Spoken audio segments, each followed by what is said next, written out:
about Discovery Ed. We had PD probably a year ago now, and I feel like it's just got swept under the table. So this is just a little refresher on how to use Discovery Ed for some of the teachers who have come unfamiliar with it, I guess, in the past couple of months or a year. So Discovery Ed basically is just a website that you're able to go onto that the board pays for, and you can get a lot of good resources that teachers have created all over the world. You're also able to find videos and any articles that Discovery themselves have posted. So for science teachers and geography teachers and any real faculty, but those ones in particular, you can really find some great, rich resources for your lessons. And you can also generate content yourself. So you can create quizzes and assignments that you can give to your students, and they can do electronically, and basically it just gets marked automatically, and you get a percentage that the student received emailed to you, and it's all done. No marking at all. And that's what I want to focus this video on, because I think this is really the best part about Discovery Ed, is the fact that students can do assignments and do quizzes through it, and it all gets sent to you digitally, so there's no paper. So the fact that we're trying to achieve this paperless classroom, even though we're running into tons of issues, this is one way that you can kind of get around that, and it's very easy for the students to use.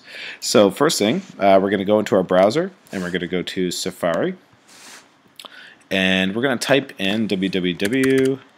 I don't think you need to type the www anymore. I think they got rid of that about 15 years ago. But anyway, you're going to go to discoveryeducation.ca. I just went to .com, and you'll notice that it's almost identical. And you're going to start trying to get logging in, and it's not going to work because it's the American site. We want the Canadian site. So make sure you go to www.discoveryeducation.ca, and that'll bring you to the Canadian one. You're going to log in with the username and password that I emailed to you a couple of months ago. If you don't have it anymore, just let me know and I'll email it to you again. But you're going to log in with that password. So I'm going to log into Discovery Ed. So in here, there's basically three different things you can do once you're in the site. You can basically look at content, create content, and organize your content. So if you go under the first little tier here, My Content, this is where you can kind of make folders for your classrooms and basically just kind of organize everything that you want to get from Discovery Ed. So I made a test, a quiz, a journal, an assignment folder that my classes can get into there. So to create one, you just go to the plus symbol and you just basically make a folder, and then you can put content from Discovery Ed into those folders. So that's going to be the first thing I'm going to show you how to do. So if you look here, it's just kind of like Google. There's a little search bar at the very top. You can simply type in, let's say if you're doing climate in science or social studies, you can just type climate in, and you can go to whatever grade you teach. So let's say 9 to 12. You can do subjects. So let's say you're a social studies teacher, and let's say you're, we can leave that one. We don't really care about the media. So we're going to submit, and then basically everything that has climate is going to come up. Everything. And that's really nice because Discovery Education has lots of great stuff. So let's say we want to use this one, Climate Change Problems and Solutions. You click on that link, and what's really great is you don't have to show a 40-minute video, or you don't have to pause and play. It's actually divvied up already for you because teachers have already looked at the video, and they've cut it up to how they thought it would work in a classroom.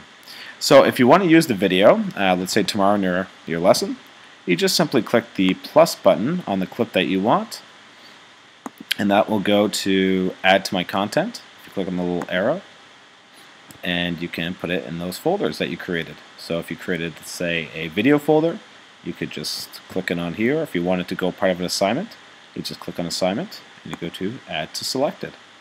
And now that you've selected that video, if you go back to your content, it's now going to be in that folder that you put it in. So if I go into my assignments folder, there it is, Project 500, Climate Change Problems and Solutions.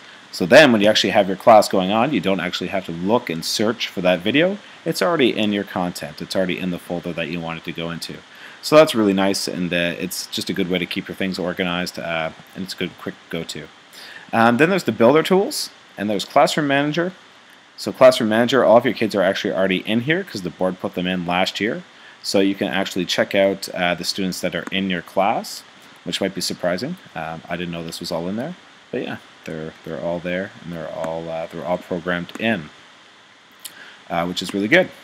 So what I really want to focus on, though, is the Builder tool. So this is where you actually can create and build quizzes for your kids that they can take, and the computer actually just marks it automatically and emails it to you and saves you tons of time. So if you go to Quiz Builder, that's what I'm going to focus on. This is going to make a quiz for your students that they can take at any time. Not just in the classroom, but they can do it for homework, or they can do it when they're on the bus on their phone. It's really cross-platform, and it's really good. So we're going to go to Create New Quiz. The quiz title, well, I'm doing Life of Pi right now, so that's what I'm going to put, Life of Pi. And it's for grade 7. And you can put all the stuff in. You can put ELA or whatever course you're doing. Then you're going to notice the most important part, the quiz sections. So just as if you were doing a hard copy and you need writing prompts for your students, this is the very same thing. So quiz instructions, you're going to go to Edit, and you're going to type in what you want the students to see when they're doing their quiz. So I'm going to say, please answer the following questions in full sentences. I know that seems really standard, but that's what I put. Finish editing.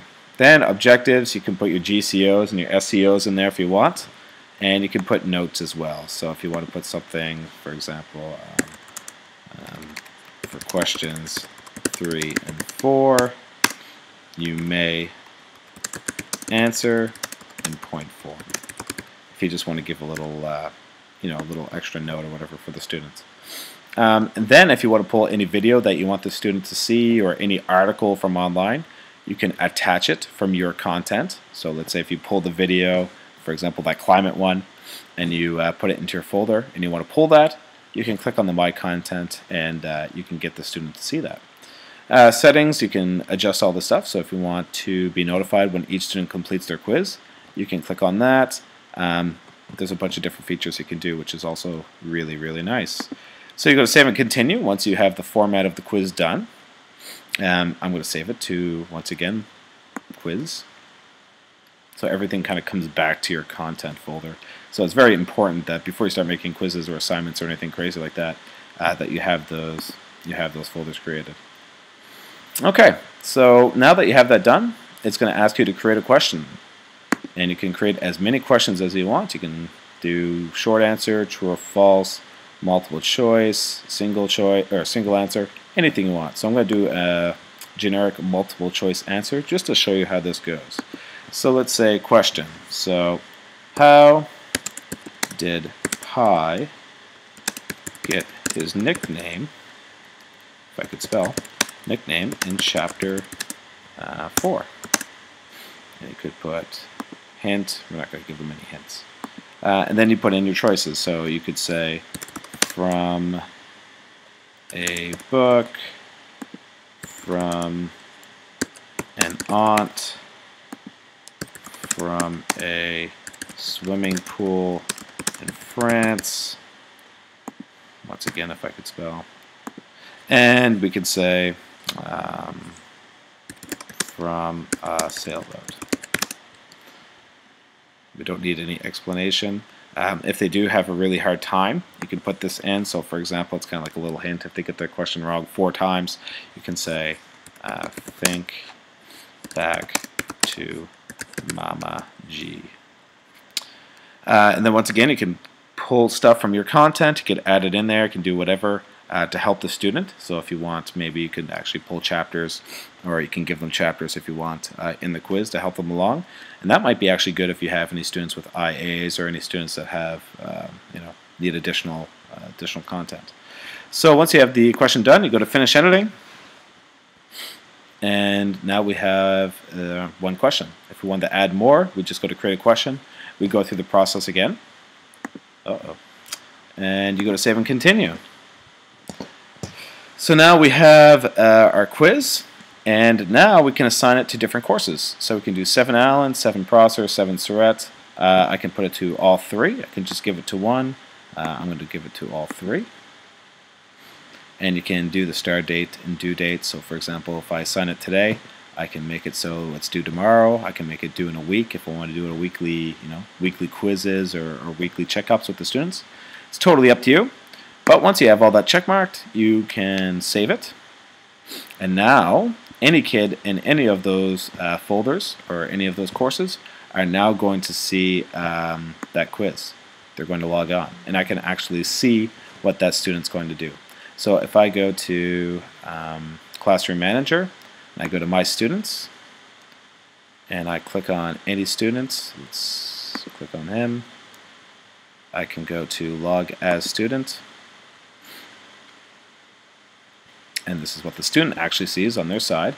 And in their thing, they have Life of Pi. They can actually click on that, and there's my instructions, there's the steps. They go to Take Quiz, and here are the options. So they're going to say, from a swimming pool in France. I forget to give them the correct answer when I was doing this. That's my fault. Yeah, an error has occurred. That's silly of me. I forgot to actually put in the correct answer. So when you're actually making the quiz, don't make that mistake. Teachable moment. Actually put in the correct answer. But that's how to make a quiz. And basically, what would say there, if the student answered it correctly, they would have got 100%. It would have been marked, and it would go actually in your Discovery Ed email or your file. So it's a really good way to do constant assessment and constant feedback with the students. It's really, really good at doing that. Some of the content might not be so great, but it's really good for that kind of stuff. So I encourage you to tinker with it. Use Discovery Ed as much as you can, because there are some really, really, really good examples of stuff that students and staff are doing across the country and across the world. So thank you for the video. If you actually made it this far, I really appreciate it. If you stopped it at 2 minutes, I still appreciate it. So long.